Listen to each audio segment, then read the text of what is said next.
Hi there. Welcome to this week's episode of Mission Forward. I've got someone today who definitely wins the award for most prepared guest of this season's Mission Forward podcast. And in my eyes, also wins the award for most determined. Marisa Forti is an ultra-endurance athlete, an entrepreneur, a fitness and wellness coach, a certified FST trainer, and my sister. I've wanted to have this conversation with her for a long time. And I regret that it took me having this podcast to work up the courage to do so. As you'll hear, Marisa's faced some uphill climbs, but her perseverance and her creativity and her commitment to always find the joy and laughter in life is something I deeply admire, especially as her older and often much too serious sister. I mentioned earlier this season in a conversation with Corey Briscoe that I have spent a lot of time thinking about all that I'm grateful for, and also making sure that I'm not taking for granted the people that I love most. As much as I expect my sister will always be there for me, COVID has reminded me that the things we love most can be gone in a moment. So Marisa, I love you, I am proud of you, and I was so glad to have this conversation with you. Stay tuned, everybody. I hope you enjoy.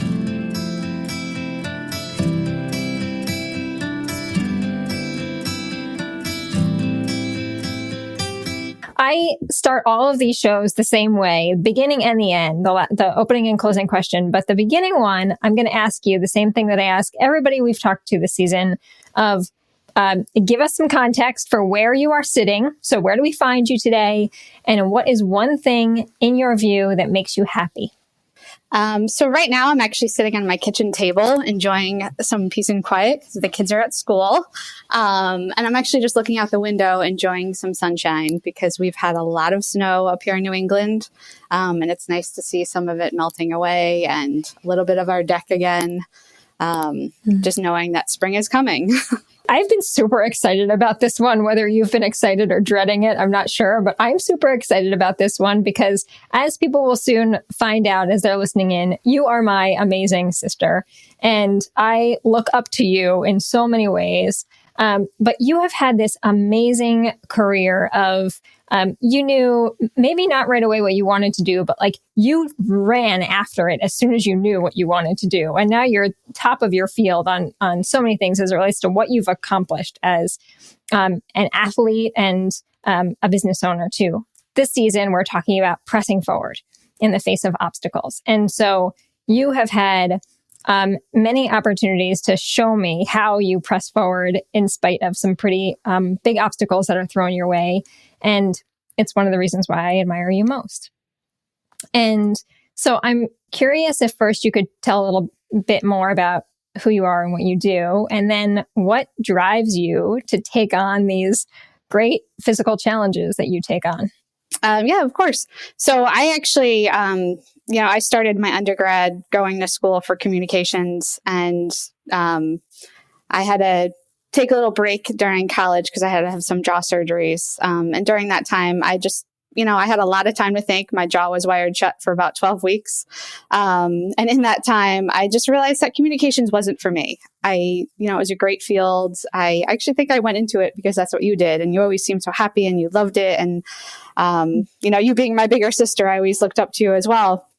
But I just realized that wasn't the path for me. So, I ended up changing my major to sports management. And, back in 2007, I had signed up for a Century bike ride, knowing nothing about, endurance cycling.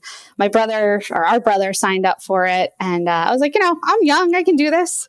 I was a soccer player, a rugby player, and just looking for something different to do. At the time, my best friend's mom had leukemia. So there was a big connection to the Leukemia Lymphoma Society's team and training program. So, I went in the garage, I got my bike. I think I bought on the Walmart clearance section. It had streamers and a bell. And, I realized that's not going to work. So, actually that year for Christmas, I think you guys gave me a bike. And that January, I started training with our team. And I quickly learned I had a lot to learn. I knew nothing about this sport, but quickly I fell in love with it. And the team I trained with, they quickly became my family. I love the organization so much that I actually started working with them. So I worked with them from about 2007 to 2010. I got to travel all over the world. I went to Ireland, California, Lake Tahoe, Florida, like all over the place, and just met incredible human beings who all had these amazing stories. People were racing for their family members or for someone they knew. And all of our teams were connected to an individual who had cancer. And just doing this for something bigger than yourself,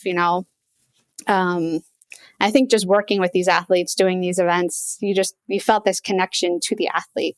So I worked for the organization for about 3 years. And again, I loved it, but the whole sitting behind a desk 9 to 5, just not for me. I really love the one-on-one athlete connection. So after doing some research, I decided that I wanted to work with athletes. So I went back to school for massage therapy. And the massage therapy led me into an incredible career doing sports massage, and then eventually getting into fascial stretch therapy. And I've been able to work with some incredible athletes. I worked with, some NFL players, pro golfers. One of my clients did the World Marathon Challenge where he ran 7 marathons in 7 continents in 7 days. Just these people that inspire you, and everyone has a story to tell. No matter where they come from, they're doing this event to do something bigger, to bring awareness, just to do something bigger. And there's just this energy that it comes with being in this, being in this event and these fields. I mean, we did the marathon for your 40th birthday, right? Yeah. And you just can't, the energy at these events, you can't explain, but it's something that you want to explain, and it's something you want the world to experience.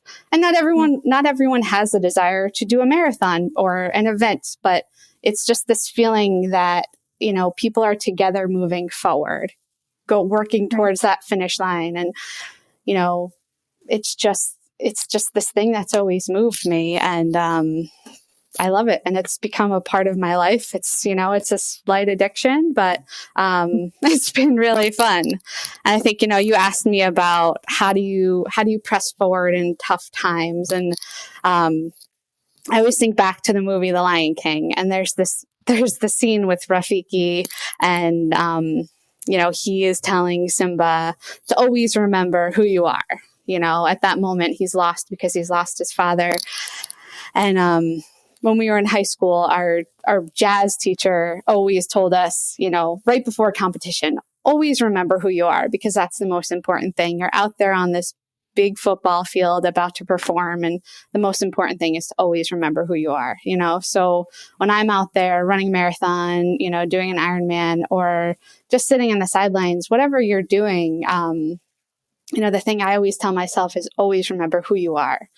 And, luckily for me, I'm a 40, right? So when you think about the last name and what 40 means, 40 is strong.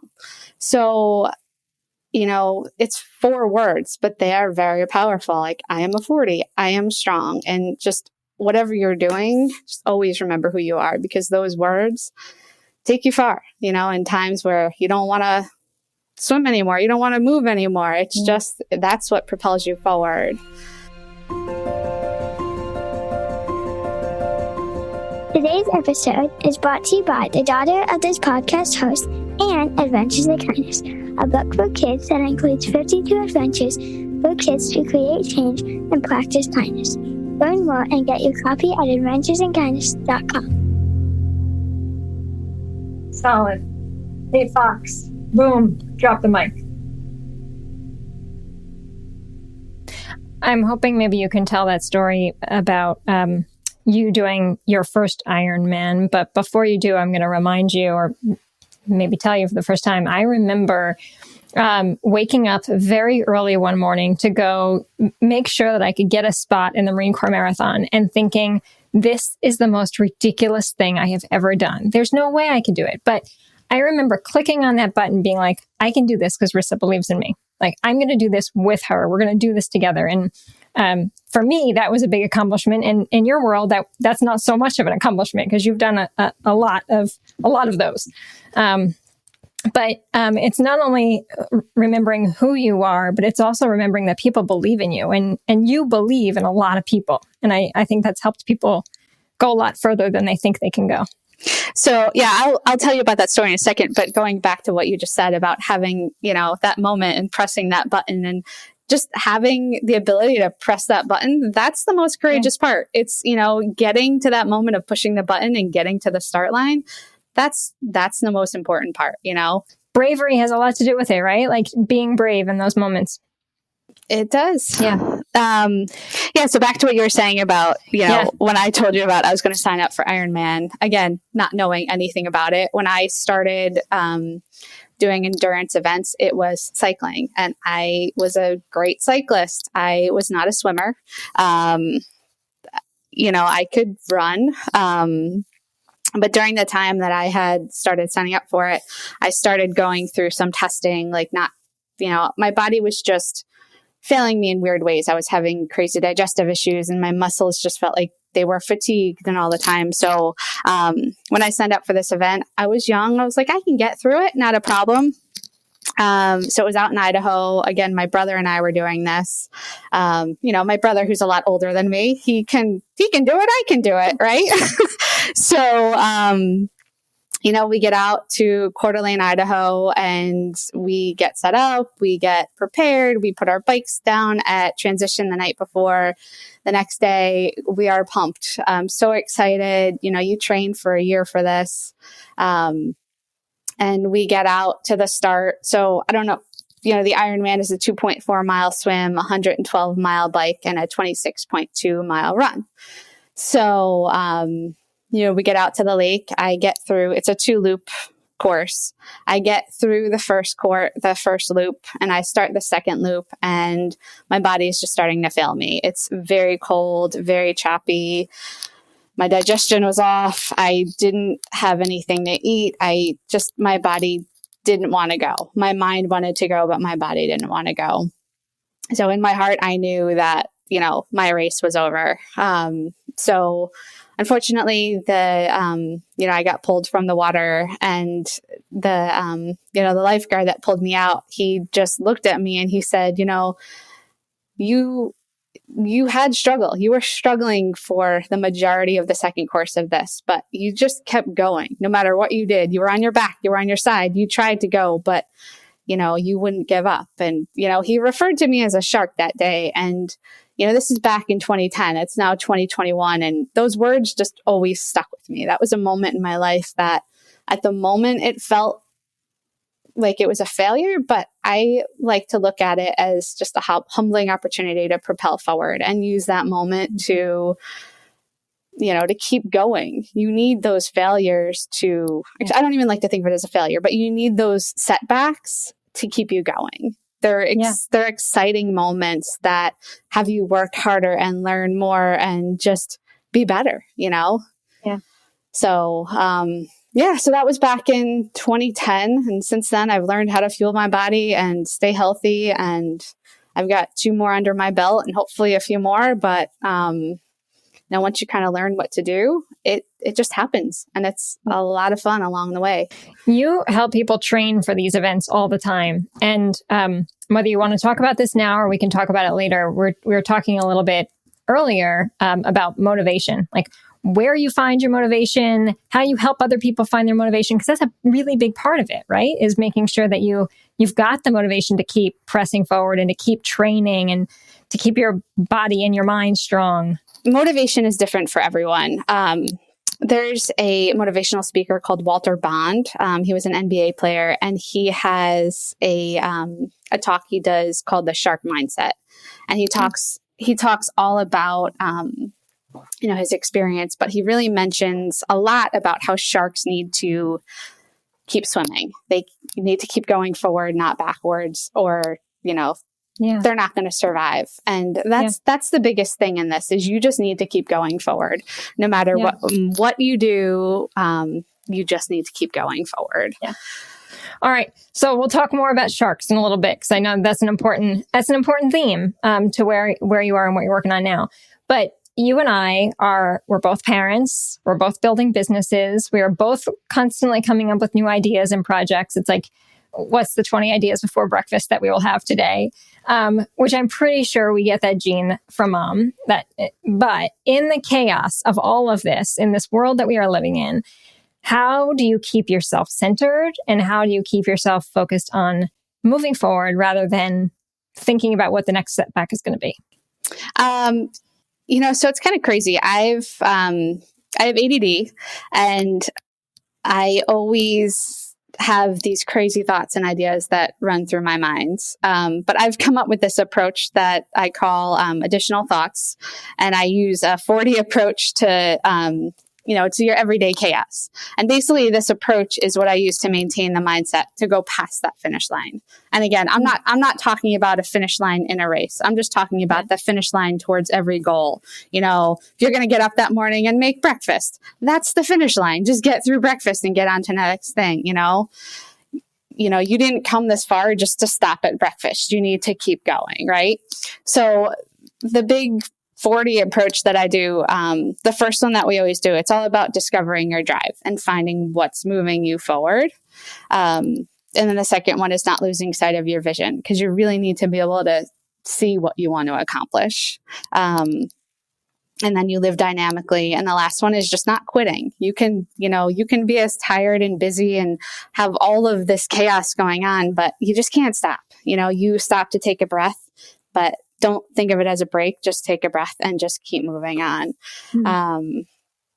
And yes, it's a lot, but you have to kind of have your own set of rules or guidelines or whatever you need to do just to keep going. And, this has been I actually have it on like a little card next to my bed, and I look at it every morning. And while it may be silly for some people, it's worked for me. And it just helps you do what you need to do, and it's kind of worked for the kids and it's worked for us. And, we live a very busy lifestyle with sports and whatnot, but it's just worked for us. And I think just knowing that as tired as we are, as much as life has going on right now, we just keep moving forward and doing what we love. Right.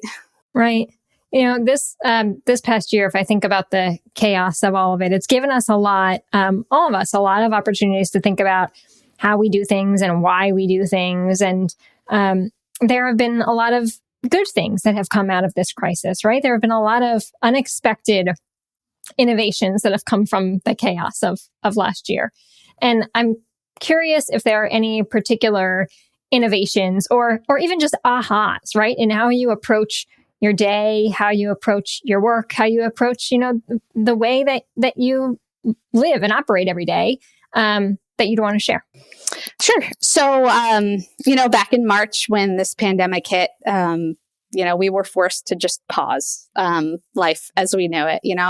I do sports massage and stretch therapy and personal training, and we had to shut everything down. So this busy life that we lead, we stopped, and we kind of sat there for a few days. Like, what do you do? Like, this is not, we're the kind of people that when we go on vacation, we are go, go, go. We just don't sit.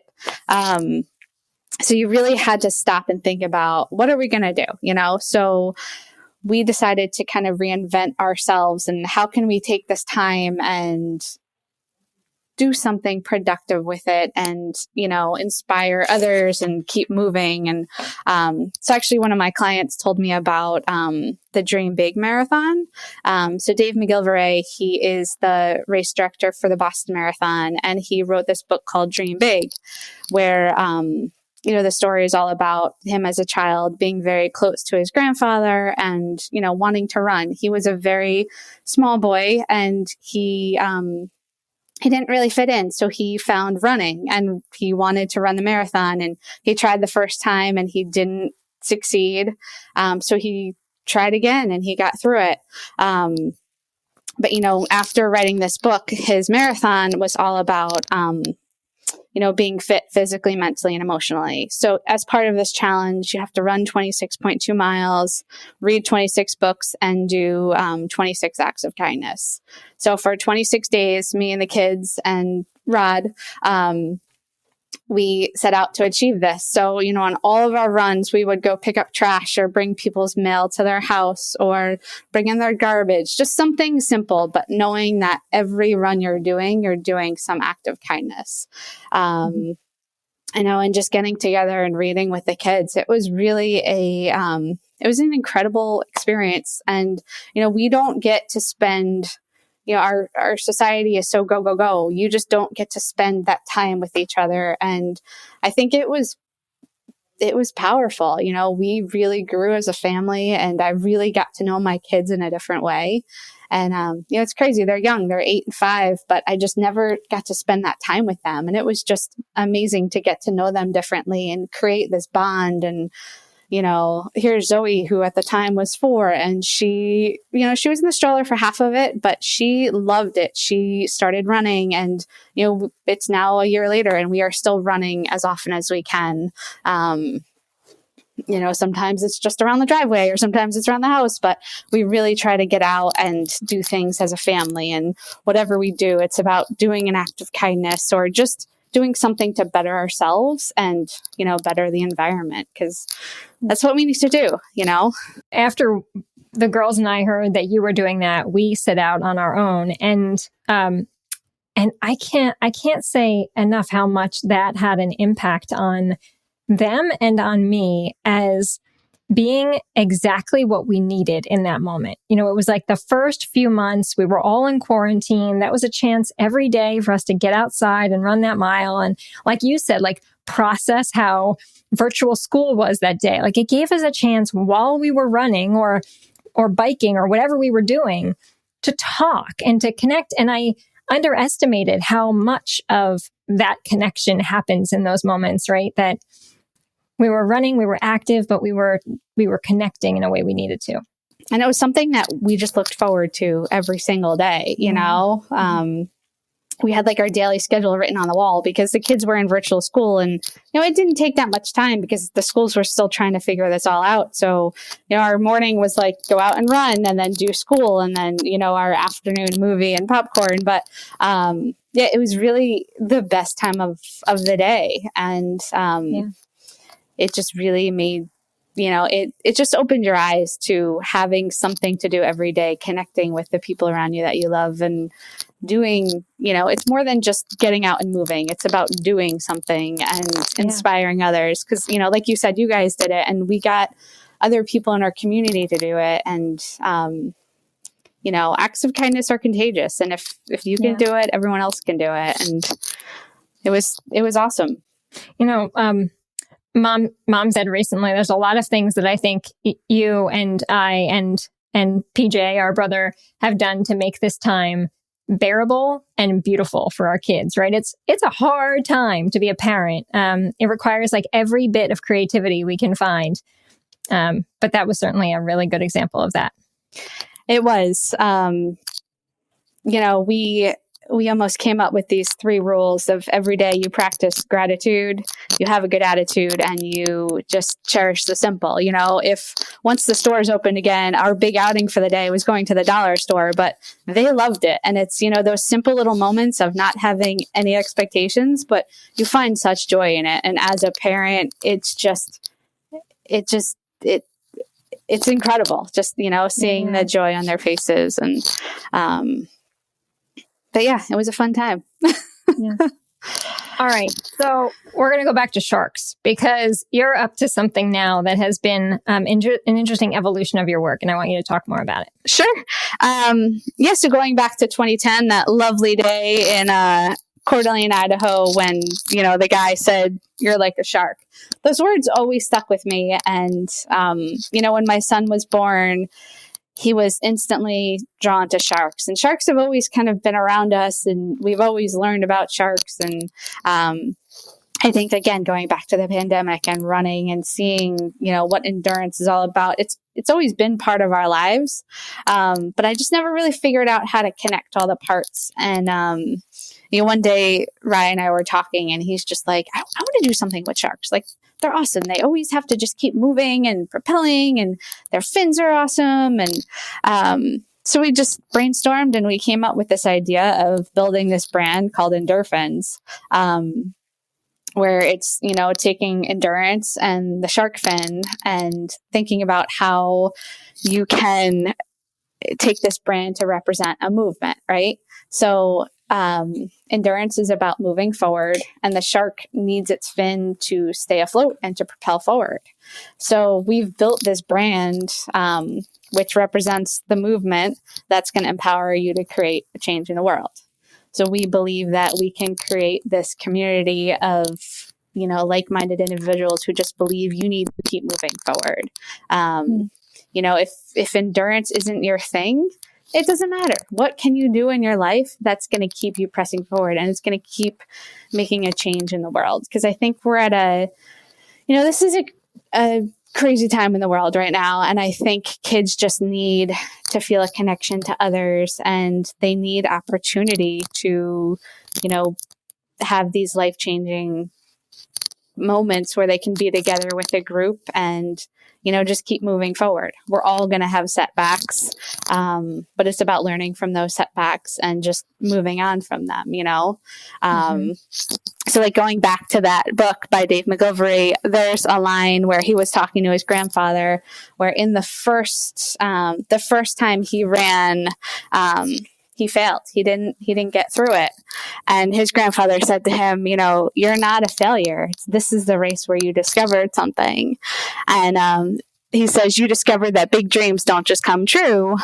They take work, and they take hard work, And I think, again, going back to the endurance world is, sure, that first Ironman wasn't my day, but that's where I truly had my moment that you have to work, and I did work that day, but you're going to have your moments where you just need to keep pressing forward, and you need to have that moment of, a tough time or losing that's where you learn that, it's almost an exciting moment because it keeps you learning and inspired to just do better and, learn more and ask questions and figure out how to make it happen, and it will happen.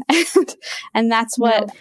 Yeah. I had a really hard day yesterday, and I walked away from that day, and I said to Brian, I was like, there was a certain thing that I was doing. I was like, I'm never doing that again. That was a mess. I don't want to go through that again. I'm done with that.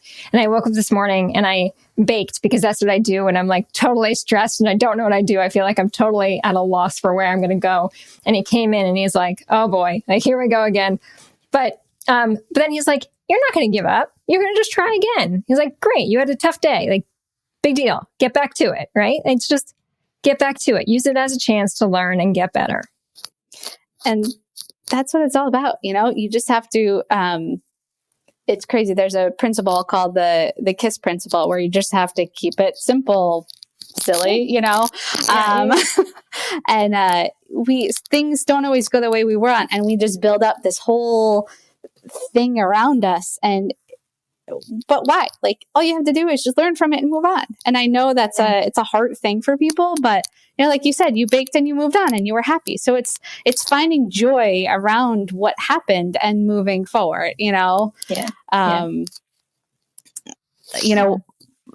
One of the things I love to do is, again, when you have a tough day, you went to baking. I love to, go outside, put on music and run or walk or, throw the ball with the kids, but I, throw my headphones in and I throw on Frankie Valli. He just brings such joy. And, it's just finding joy in the movement, in the moment, to just keep going, Yeah. Well, we're going to share the link to Endorphins because I want everyone to go check it out. We got some really cool new gear that as the girls were looking at it with me last night, they're like, I want that one. I want that one. So they each got one little treat from Endorphins, and it's pretty awesome. Checking out, leave me with one great idea, inspiration, book, or something else that is making you happy that you want to share. Again, I think it comes back to that book. It's a very simple book, but we read it several times a week. And just remembering that with hard work, you can do something big. And it always comes down to remembering who you are. You're going to go along these paths in your life where it may not be the right path for you. and sometimes you need to redirect or whatnot, but just keep moving forward. Stay buoyant and always remember who you are, because that's what matters. And really finding the superhero within yourself to just do what you need to do. Riss, you're awesome. I love you. Thank you for doing this, and thanks for sharing your story and making such an amazing movement out of it. Well, thank you. Thanks for having me. This was fun.